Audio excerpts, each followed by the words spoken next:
Okay, so this is the Dark Matter clan. A mysterious, shape-shifting, emotionally starved group of cosmic beings who seek to conquer worlds, as well as erase the very concept of joy. In other words, universal haters. Today we're going to dig deep into what they are, what their goal is, and what they reveal about Kirby's reality. And hopefully by the end of this video, you'll see that these creatures aren't actually bad guys. They are what happens when a heart collapses in on itself. They are what Kirby could have potentially been, and that's very scary to think about. Let's begin.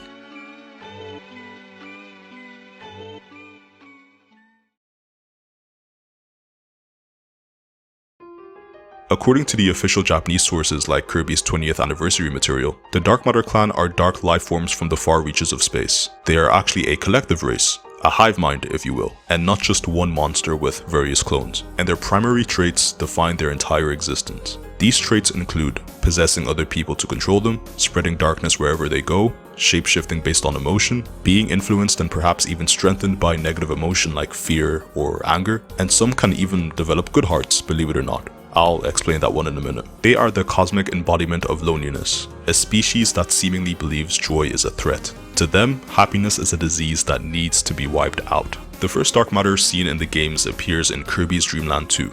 They steal the rainbow drops and isolate the islands of Dreamland. They then possess King Dedede and shroud Popstar in creeping darkness. The official reason for this is surprisingly tragic. They invaded Dreamland because they were jealous. They saw a world full of friendship and they didn't quite understand it. They actually wanted what the people of Dreamland had, but instead of learning, they tried to take over and destroy it. Kirby ends up defeating them with the Rainbow Sword, a weapon forged from unity and connection. And so, the first battle in this cosmic war ends with a simple message.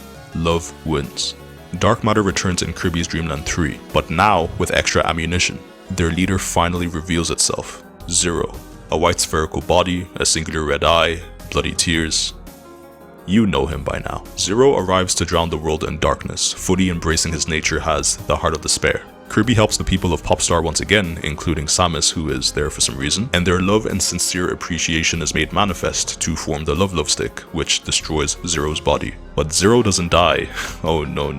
In one of the most haunting endings in Kirby's history, Zero's eye launches from its body and flies towards Kirby in rage. The leader of the clan lives on, has pure malice. Malice in the form of a red olive. Zero, reborn through hatred and sorrow, returns in Kirby 64 under a new form, 0-2, or maybe 0 to the power of 2, I don't know, but now has an angel.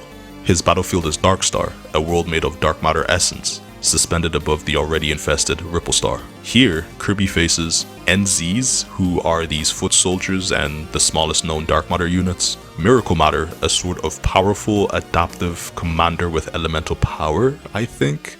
I still don't know what its deal is, to be honest with you, like, what even are you? And the Dark Star itself, which again is seemingly a living mass of dark matter. Zero's evolution to 0-2 is very important, as it shows that dark matter doesn't simply revive. It reincarnates based on emotion. Zero's pure hatred elevated him to a stronger form, but not a complete one. For dark matter, emotion is evolution, and that's especially the case for our little blue goofy looking ass friend over here. Gooey is one of the strangest anomalies in all of Kirby lore. He's made of the same essence as dark matter. I mean, his flying form even resembles the standard dark matter design from Dreamland 2, and he's able to fire the same dark bolts, which I didn't even realize until Star Allies. One of the official Japanese encyclopedias acknowledges Gooey as dark matter, but highlights that he has a good heart, which is evidence that dark matter can develop positive emotion somehow. And to me, this shows that dark matter aren't inherently or purely evil by nature. I strongly believe they are empty, and emptiness can be filled. And when you fill that emptiness with positivity and good vibes, you get Gooey. But if you let that emptiness linger and remain stagnant, it becomes despair. I'll explain this further in a second. Dark matter has no single true form. What we see in the games is what I believe to be a different expression of their purpose. The standard dark matter is for infiltration and possession. Dark matter swordsman is for aggression and suppression. NZs are just low-level corruption drones. Miracle matter is what I believe to be a command grade that utilizes elemental adaptation. And 0 and 0-2 are the emotional cores that serve as leaders. Every dark matter form serves a role. They are designed by their intent. Their bodies act as reflections of their hearts, and that makes them eerily similar to another cosmic being we know. Wink wink, nudge nudge. Okay, so now we know that the Dark Matter clan aim to erase the very concept of positivity and joy in the universe. But what else? After they achieve their goal, what's next? Well, that's it actually. As far as we know, anyway. They just want to erase positive emotion everywhere. They target worlds where happiness is strong, they sever bonds and relationships, they cut worlds off from each other, they possess leaders to isolate the vulnerable, and they choke out the joy out of life itself. Their goal is simple. If they can't be happy, no one else can. Dark matter is the fear of being left behind, made into a species. Unfortunately, their weakness is the very same thing they seek to destroy. Dark matter is physically vulnerable to friendship, gratitude, unity, goodwill, and love. In Dreamland 2, only the Rainbow Sword can stop them. In Dreamland 3, Zero only falls to the Love Stick. And in Kirby 64, Kirby shoots crystal shards. But we do know that those crystal shards have properties that can purge and repel dark matter. So they gotta be made out of positive vibes or something. The point is, their weakness is the very same thing they crave, but don't know how to accept. They lose battles not necessarily because Kirby is stronger, but because Kirby is loved.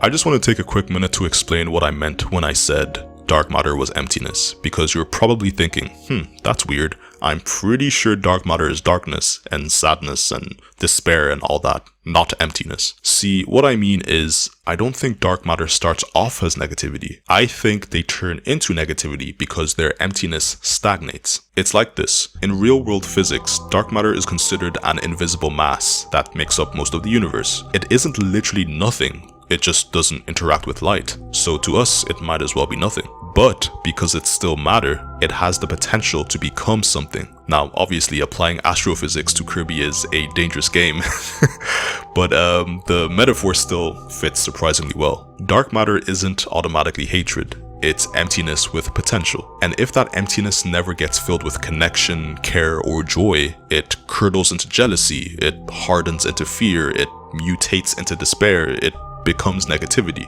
And now you're probably thinking that makes no fucking sense because we know dark matter comes from void, and void could already be interpreted as nothing or emptiness. It's literally in its name, which is this, meaning ende nil, god of ruin, with nil literally meaning nothingness or zero. So am I trying to claim that nothing comes from nothing? That the definitive emptiness void is responsible for the speculative emptiness that dark matter is? Well, no.